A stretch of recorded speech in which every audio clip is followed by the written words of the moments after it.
Welcome back to the Gridiron Expert. A few weeks ago, we talked about some of the biggest surprise teams from the 2024 season. And today we're here to talk about some of those teams again, but this time looking forward to 2025.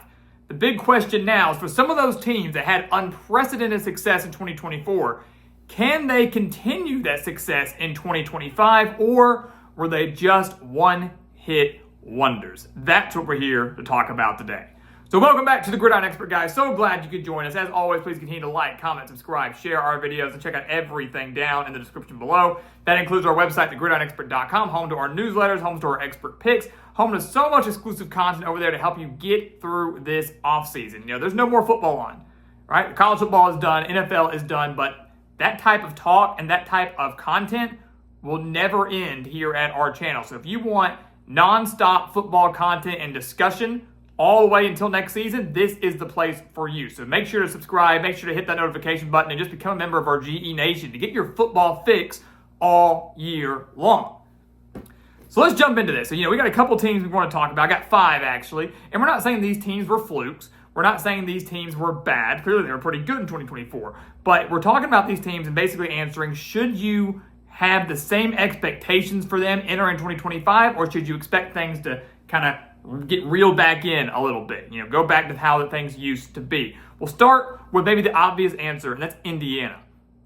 Indiana absolutely was a one-hit wonder. Now, it does not mean they were a bad team. Indiana was a dang good football team, but they had the best season in program history, 11-2. Their only losses coming to the two teams that played in the national championship game, losing to Ohio State in the regular season and then Notre Dame in the college football playoff.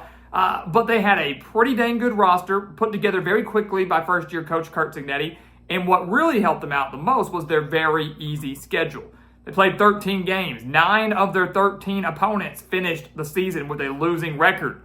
9 of 13 finished with a losing record. 8 of them did not even make a bowl game. So, again, Indiana really got a great hand by avoiding all the top dogs in the Big Ten. They didn't play Oregon. They didn't play Penn State. Yeah, they had to play Ohio State, but some of the better teams within the conference they did not have to play. They also had 8 home games. So not only were they getting a very favorable schedule, but all the games were pretty much having to come to Bloomington. They were getting to host them. 8 of their 12 regular season games were at home. That's pretty much unheard of for many teams, but especially that within a power conference. So now going into 2025, Curt Cignetti is going to put together a solid roster again. They bring in Fernando Mendoza, who's a fantastic bring-in at quarterback from California, but they'd have to replace a lot of pieces in that playoff squad from last year, and their schedule now is much tougher. They have to play Illinois, who could be a top 15 team to start the year, and they have to go to Iowa, Oregon, and Penn State. 3 very difficult road games on top of that big, tough home game against Illinois. There's a very good chance that the Hoosiers, who only had 1 regular season loss last year, could have 3 and definitely would not make the college football playoffs. So, again, they're going to be a bowl team, should be a bowl team, but to expect them to return as a playoff team to win, even maybe 10, 11 games, far-fetched. Indiana 2024, a one-hit wonder, but will sustain some success going forward under Curt Cignetti, just maybe not the level that they were used to from last year. How about Arizona State? Were they a one-hit wonder? The reigning Big 12 champions that made the college football playoff, got a first-round bye, and arguably should have defeated Texas in that college football playoff quarterfinal game, losing that game, some would say, in controversial fashion. Look, here's the thing. They lose Cam Scadaboo. That's a huge, huge loss for them, losing one of the best running backs in the entire country. But their star quarterback, Sam Levitt, does return. He's going to be one of the best quarterbacks, not just in the Big 12, but in the entire country. Kenny Dillingham is building something special in the desert. So I'm going to go out there and say that, no, I don't think Arizona State was a one-hit wonder. Am I saying they're going to get back to the college football playoff this year and win the Big 12? I'm not saying that right now, but I'm saying they will at least be a contender. Remember, last year we entered 2024, no one was talking about the Sun Devils. Many had them picked last in the conference. They ended up winning the whole dang thing. 6 of their 11 wins were decided by 1 possession, but also 2 of their 3 losses were decided by 1 possession. So it could have been a much better year for the Sun Devils, could have been a much worse year, depending on how you want to look at it. But the thing is now, going into 2025, they have a competent quarterback. They have something that we weren't sure they had going into 2024. Levitt kind of burst onto the scene and gave them that stability. They've got a lot more talent than people realize, and they've got a relatively favorable schedule. You more than likely will see Arizona State start 3-0 in non-conference play, and then they get to host TCU, they host Texas Tech, they host West Virginia, and they host Arizona. So a lot of the big dogs coming to them. They do have to travel to Baylor, Utah, Iowa State, and Colorado. But if you can just split, if you can start 3-0 in the non-conference and just split those 4 road games that we just mentioned, Arizona State could find themselves back in the Big 12 championship game. And as we know, you win that, you were in the college football playoffs. So I have a lot of faith in what's happening for the Sun Devils program. I'm going to go out and say they weren't a one-hit wonder. I'm going to go out and say that maybe what we saw in 2024 is just the beginning of something special brewing out in the desert. SMU, go to the ACC. A team that enters a power conference for the first time, goes from the American Athletic over to the ACC and goes undefeated in conference play. That's unheard of. SMU, some would say controversially, got into the college football playoff. They lost the ACC championship game by 3 to Clemson, got in over a team like Alabama. It was kind of the million-dollar question. Who would get in, SMU or Bama? They gave the edge to the Mustangs, who lost by 28 to Penn State in the opening round. Now, this team went 11-3 in 2024, obviously made the playoff in their first year within the conference, with the ACC runner-up in their first year in the conference, 8-0 in conference play. But kind of like Indiana here, this was a good team. SMU, a lot of talent, no doubt about it. And it changed when they made Kevin Jennings quarterback over Preston Stone. But they were given a very, very favorable schedule, just kind of how it lined up for them. 8 of their 11 wins were by double digits, but 6 of their 11 wins were against teams that were either in the FCS or finished with a losing record. They did not play very many tough teams this last year. They lost by 3 points to BYU early in the year, and that was before they switched to Kevin Jennings. They lost by 3 to Clemson in the ACC championship game, and they lost by, 28-38 to Penn State, 38-10.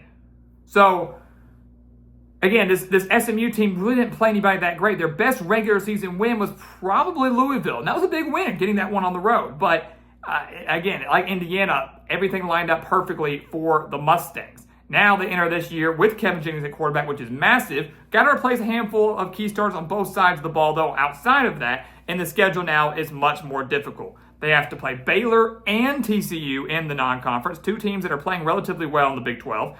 Then you've got to play Syracuse. You have to go to Clemson in Death Valley. You host Miami, and you do host Louisville. They played Clemson last year. They played Louisville last year. They did not play Syracuse, who won 10 games. They did not play Miami, who won 10 games. So they're going to need to take care of business at home against some of these tougher opponents on their schedule. More than likely, SMU is going to regress. Now, they've been a solid power these last few years. Great last year, great in 2023. Rhett Lashlee's doing a phenomenal job with this program. So I don't think they're going to fall off. But to expect them to repeat as an ACC champion or runner-up or a playoff team, probably not going to happen in 2025. BYU. How about the Cougars over in the Big 12? Went 11-2 last year with a dominant win over Colorado in their bowl game. Their only losses to Kansas and Arizona State right at the end of the year started 9-0. People thought BYU could make the Big 12 championship, could make the college football playoff, and they lost those games back-to-back and didn't even make the conference championship game as a whole. So a really frustrating end to the season for BYU, but still an 11-win season. Big bowl win over a Colorado team that was entering with a lot of hype. Ended Shedeur Sanders and Travis Hunter's run there in blowout fashion. Kudos to BYU for taking care of business there. This is a team that, again, was 9-0 at one point, but 4 of those 9 wins were by 1 possession. That includes that 3-point win against SMU that we mentioned earlier, the miraculous Oklahoma State win, and the controversial 1-point win at Utah. So this is a BYU team that, easily could have been just a 7-8 win team, not an 11-win team. The ball bounces a different way just 1 or 2 times, and no one's talking about BYU like we are now. No one's talking about BYU like we were at the end of the season. Now, yes, they return tons of talent. We have them ranked in our way too early top 25, but the schedule's tougher, right? They have to go to ECU, which is a dangerous, dangerous game. The Pirates could be dangerous in the American Athletic this year. They have to go to Colorado, to Iowa State, to Texas Tech, and to Cincinnati. More than likely, BYU is going to regress a little bit. They're still going to be competitive. They were a very disciplined, hard-nosed football team. I love to watch this team play. I love what Klein Sanake has done with this program and continues to do with this program. But to expect them to win, 10 regular season games again, 11 games this year, probably not going to happen because the schedule is tougher and the Big 12 is continuously getting tougher. Arizona State is a threat. Iowa State is a threat. Baylor and TCU playing very good ball now. So many teams within the Big 12 that this conference is relatively wide open and they're going to make life a little bit more difficult for BYU, despite how shocking their 2024 campaign was. And then finally, last team to talk about here, Syracuse. Syracuse was such a fun team to watch, and that was mostly because of Kyle McCord and that passing attack. Threw for nearly 5,000 yards, 4,779 yards to be exact, but now he's got to be replaced. So Syracuse, in year 1 under Fran Brown, wins 10 games, goes 10-3, but now they have to replace a lot of talent, but namely their quarterback in Kyle McCord.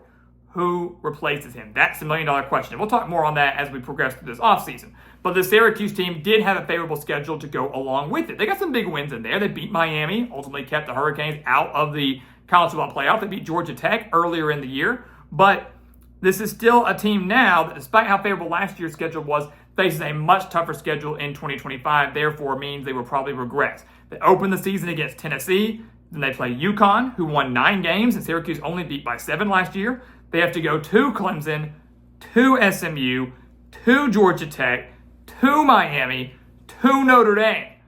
A lot of very, very, very difficult road games for Syracuse, who right now might have some quarterback issues and just talent issues across the board. They would have to replace a lot from a team that was really loaded for a first-year head coach. So I still expect Syracuse to probably make a bowl game in 2025. And again, we'll touch more on them and predict them way down the road. But again, to expect another 9-win regular season, probably not in the cards for Fran Brown, strictly because of the talent they lost and the schedule that they now face. So there you go, guys. 5 teams. Not all these guys were one-hit wonders, right? The future is very bright. The future is very bright for Syracuse. It's very bright for Indiana. All these teams' futures are very, very bright. But to come out here and say that, oh yeah, we expect Indiana, Arizona State, and SMU to make the college football playoff again in 2025, probably not going to happen. Syracuse to win 10 games this next year, probably not going to happen. Same for BYU, right? So a lot of these teams that we just talked about will still remain competitive. They will still go to a bowl game. They'll still be fun to watch, but to expect them to match what we saw last year or even do better, probably not going to happen. But that is why you play the games. You never know what can happen. Anything can happen on any given Saturday, and luckily we'll start to get answers in just a little over 6 months. So guys, as always, thank you so much for watching us here at the Gridiron Expert on YouTube. Make sure to continue to like, comment, subscribe, share our videos, and of course, check out everything down in the description below. That includes our website, thegridironexpert.com, home to our newsletters, our expert picks, exclusive content to help you get through this offseason. We want you to become a member of our GE Nation. We want you to take in all this football content with us all year long. So go check it out. Again, everything down in the description below. And once again, as always, thank you so much for watching, and we'll see you next time right here on the Gridiron Expert.